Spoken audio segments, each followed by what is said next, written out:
Paz do Senhor, Pastor Ramon, irmão Sebastião, estou fazendo esse vídeo para os senhores. Está chegando aqui na aldeia Parabuburi, aldeia Palmeira e aldeia São Jorge, a luz, energia para todos, luz para todos. E nós vamos colocar na nossa igreja lá, a igreja de meu Simuíno lá, onde nós temos a igreja creche.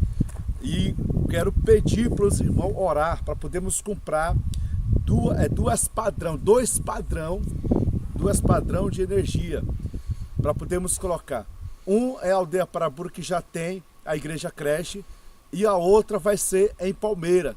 Então, se os irmãos, Deus tocar no coração dos irmãos e Deus falar no coração do Senhor, que o Senhor venha orar e ofertar em nome de Jesus Cristo para podermos comprar o padrão.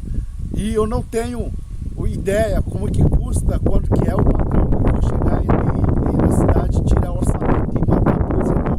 Deus abençoe, que continua, está firme e forte.